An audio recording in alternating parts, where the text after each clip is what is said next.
Stories are powerful. Stories shape us. They change how we feel about things. They change how we react to things. Whether they're true or not, the stories that we believe have an incredibly powerful impact upon us. And I'm going to be starting a series today called Changing the Story. And this first part is called Stories That Shape the World. Because our world is affected by certain stories. I'm going to be talking about 6 of them today. These stories drive us, they motivate us, they change the way that we react to every level as individual people, as groups, as communities, as cities, as nations. Even the whole planet runs on these stories. And these stories can become a real part of us. They actually start to become a part of our personality. So it's really important that we understand what they are. And I'm going to be talking about 6 of them today. Recognize that all of these have some validity. You can see where each one of these stories comes from. So whilst we can see that there are some negative aspects to them, the honest truth is there are some positive aspects to them as well, which is why people think them. So let's get into 6 stories that shape the world. Number 1 is the domination story. In this story, I feel that in order to be safe and secure, I need to be the one in charge. I need to be the one who is powerful. If I'm not the one who's doing the dominating, then somebody else might come along and dominate me. So that is the domination story. You see that played out in every empire that has ever been on this planet, from the Babylonians up to the British Empire. All of them are seeking to dominate. You see in all forms of prejudice, of racism, where one person sees that their group is bigger and better than the other groups. You see it in the story of kids who join gangs and they carry knives because that makes them feel safe, that makes them feel in a position of security. This is the story of that petty boss at work who makes unreasonable demands and orders everybody around. And the key phrase in the domination story is, I get my way. We see even in the Bible times where Jesus was there, that it was the Romans that were dominating. Their empire was growing, expanding, it stretched, and it was occupying Israel at that time. The second story is the revolution story, or sometimes called the revenge story. And in this, someone has been wronged. They maybe as a group have been oppressed. They have been held back. In other words, they've been under the domination story. And they're fighting back against oppression, against injustice, or even just a perceived injustice or slight. Now, as the revolution story, this can be a very positive thing. As a revenge story, it can be a very negative thing. But we need to understand that it's a valid reaction. It's a normal thing. Now, you can see this story played out today in the Black Lives Matter movement. And we need to recognise that it would be brilliant if we were in a society where we didn't have to say Black Lives Matter, because everybody knew that, everybody acted that way. But the truth is, we're living in a society where people do not treat everyone equally, where black lives are not shown to matter as much. And therefore the cry of Black Lives Matter is basically saying, well, Black Lives Matter too. Black Lives Matter equally. They are equally deserving of everything. So it is a very positive example of the revolution story, where someone is recognising that there's been an oppression and there needs to be an injustice put right. However, there can be very negative examples of this story as well. In the revenge story, when a new government comes into power, then sometimes they attack their opponents.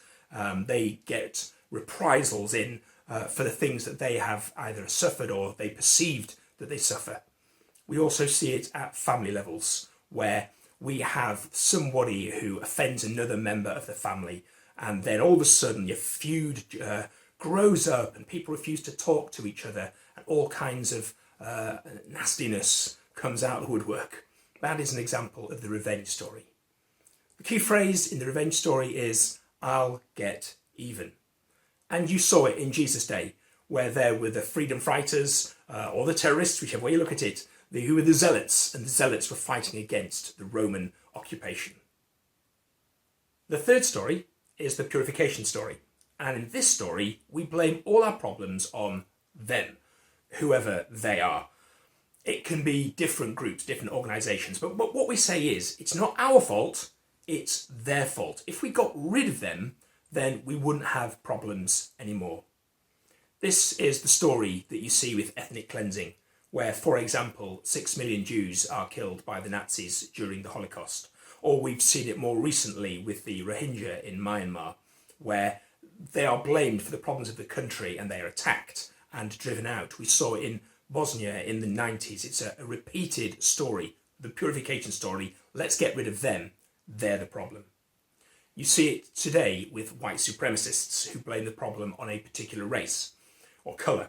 You see it where people blame the homeless or the immigrants. They look around for a scapegoat. They look around for, well, they're causing a problem in society. If we could get rid of them, our problems would be fixed. The key phrase in this story is, I don't like them. In Jesus' day, you could see it with the Pharisees. The Pharisees were always pointing out the sin of other people and blaming the ills of Israel on the fact that, well, God's not blessing us because we've got all these sinners around. They were the people telling the purification story. Story number 4 is the victim story. In this story, the group say, well, we have no chance of dominion. We now have no power. We can't stop anybody doing whatever they like to us. So we've given up. We have no hope. We are simply the victims. You see it today in certain small island populations where sea levels are rising and that small nation can do nothing at all about it. You see it today with certain people who are facing constant prejudice, and they sometimes reach the point where they give up fighting back. You see it in a homeless person who has given up on society, and as a victim they look for a chance to get drunk, a chance to take drugs, something to take away the pain. They can't see that they can ever escape that life, so all they're trying to do is to numb the pain, however briefly. They've given up hope.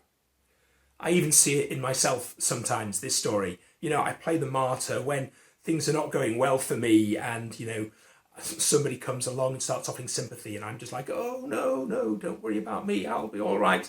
Maybe you see that in yourself sometimes. The key phrase in this story is, I have no hope.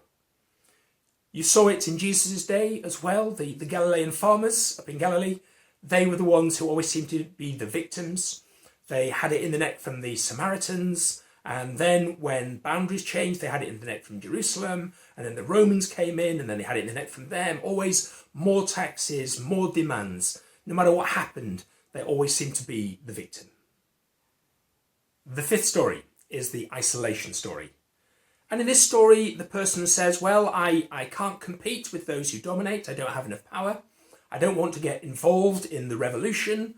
So I'm just going to keep myself to myself. I'm going to isolate. I'm going to withdraw.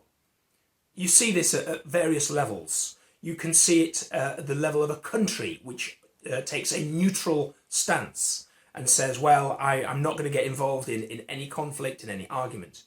You see it when people talk about politics sometimes, where somebody backs off and says, well, I'm not going to give my opinion. I'm not going to have any particular view. I don't really care about that sort of thing. I'm going to withdraw from this argument.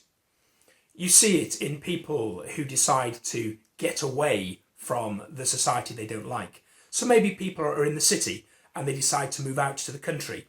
Or people say they don't like the way Britain's going, so they emigrate to New Zealand. They withdraw, they isolate themselves. The key phrase here is, I will keep to myself.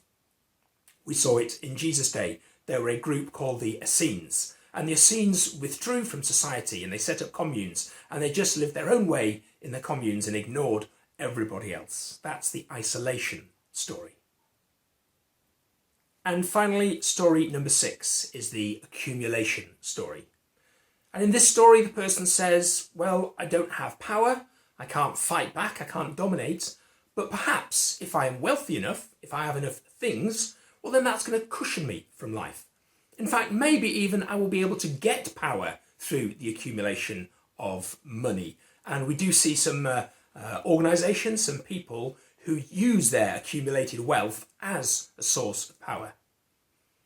Where do we see the accumulation story then? Well, you see it, for example, in countries like Germany and Japan, who were on the losing side in the Second World War. And so what they did, they couldn't have a standing army, So they set about becoming economic powerhouses, about generating wealth through economic means, because they couldn't have the other form of power. You see it in capitalism, where the bottom line becomes how much money can we create? Let us accumulate more and more. You see it in the fat cat business leader who's on millions and doesn't know what to do with his money.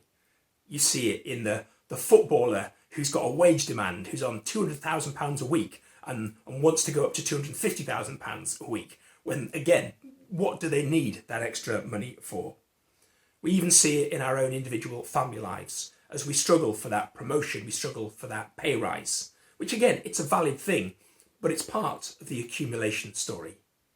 The key phrase in the accumulation story is, I need more. And we saw the accumulation story back in Jesus' day too. There were some people who, under the Roman occupation, they thought, well, we can cooperate with the Romans. We can make money out of that. The people who became tax collectors for the Romans and kept a huge amount of the money that they were collecting. That's the accumulation story. So there's 6 stories that shape the world. The story of domination, of revolution and revenge, of purification, of being the victim, of isolation, and of accumulation. And these stories shape our world. They are constantly reinforced. If you look at the plots of films and dramas, you see the story of domination, of revenge, of purification, of victimhood, of isolation, of accumulation. These stories are the stories that we write stories about. And they shape things, they shape us. You know, I wish the church was immune from all of these things. But if you look at the way that religion, even Christians, have fallen into the traps of these stories, then you can see that these stories shape our world. Domination. You know, you do see organisations, hierarchies within churches where people are put in a position of power and they dominate using that power. Or a church denomination historically has used its power to dominate the country, to hold people under. You see it in the revenge and revolution story.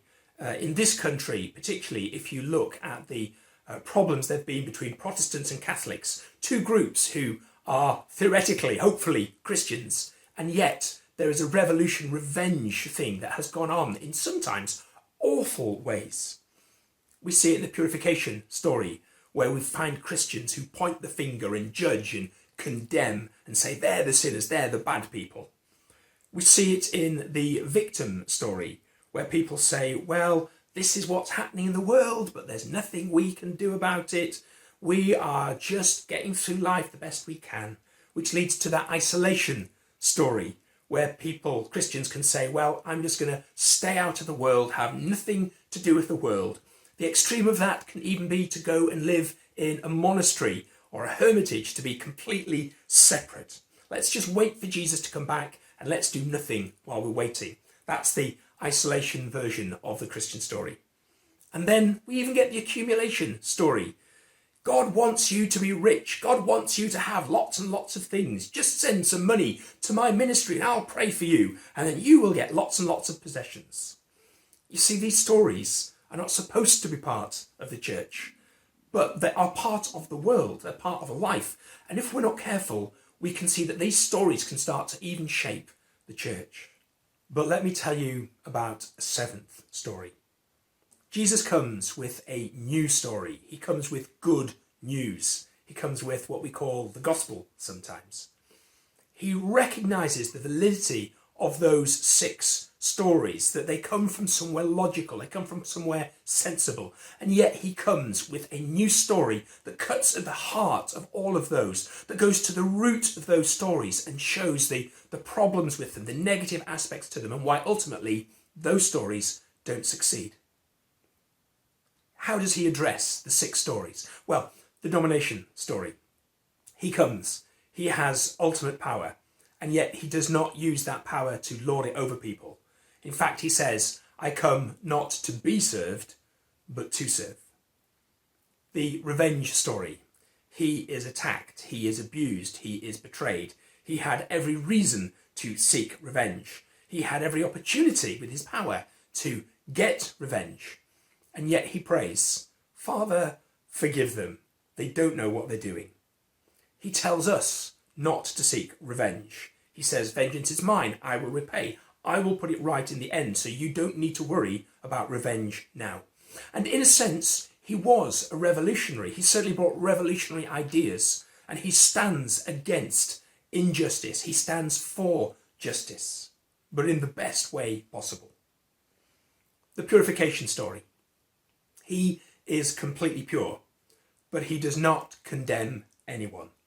He goes to the people that in those days were called sinners, although let's be honest, none of us are perfect. If you want to say a sinner is somebody who's done something wrong, then we've all done something wrong. But he does not, in the Purification Story, stand apart from those people. He goes and he talks to the prostitute. He is willing to touch the unclean leper. He doesn't condemn those that woman caught in adultery. He does not stand apart like the Purification Story. The Victimization Story. Well, he was persecuted. The authorities stood against him at every turn. And yet he never acted the victim. He never played the victim. He didn't let himself be a victim. The Isolationist Story. Well, he could have stayed in heaven. He could have done the ultimate isolation and not come to this mess of the earth. But he sees the mess, he sees the issues, he sees the problems. And he does not say, right, I'm going to stand outside of that. But he comes into the very heart of that mess and even limits himself to exist as a human being, standing in the midst of all of the mess. So he rejects the isolationist story. And the accumulation story. Well, he could have had anything. He could have had any luxury, anything that money could buy. He could have got whatever he wanted. He had that ability. And yet he recognizes that there is no fulfillment in any of that. So he basically just ignores the accumulation story. So Jesus comes with a better story, challenging the heart of those other 6 stories and showing us that there is a better way. And he's inviting us to join in, to reject those other stories and to come to the better story. A story which is not about the love of power, but of the power of love. And over the next couple of weeks, I'm going to be talking a bit more about this, about the practicalities of it, and also understanding that there are some other stories that we talk to ourselves about that we need to recognise and reject and come to a better story. But for today, what I really want you to do is to consider, where do you fit in with those 6 stories? Do you identify that any of those are at work in your individual life or in the life of your community, or do you see them at work in society? And I want you to have that opportunity to reject those stories, to recognise them, to recognise where you see them, and to reject them. Especially if it's in your own life, if you see it working out in your life. So, the domination story. Where do you see people trying to dominate?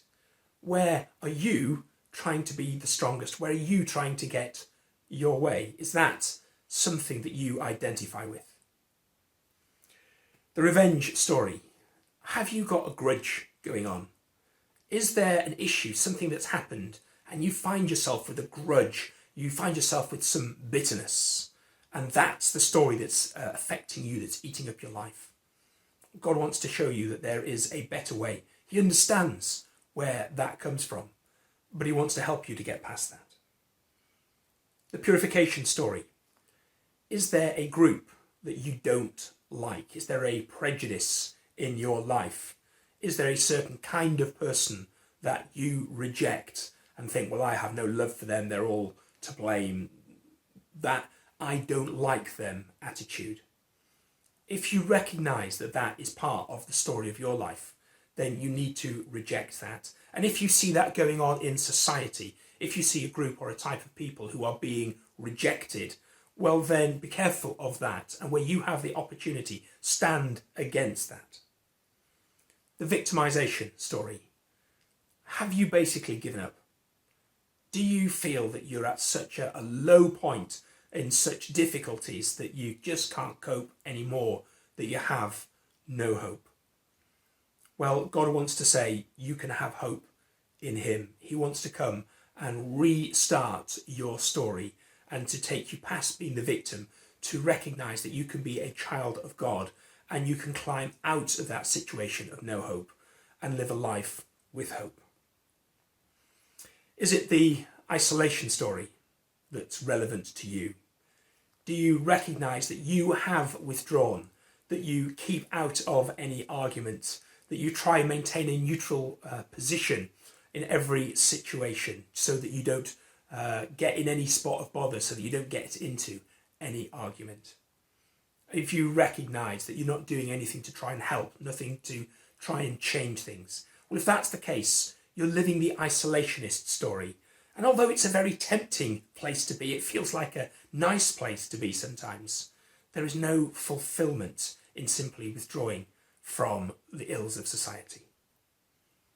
And lastly, the accumulation story. And to be honest, this is probably the most tempting story of them all. It's probably the one that we all fall into more easily than any other, because we all like more stuff. We all think that it would be nice if we had more. Well, at the end of the day, it might make a difference to your life on a temporary basis, but in the long run, you don't actually need loads more. We already have more than the vast majority of people who live on this planet. Life is not simply about accumulating more. And if you recognise that that is your driving force, your motivating force, then over the next couple of weeks, let me show you how we can change that story.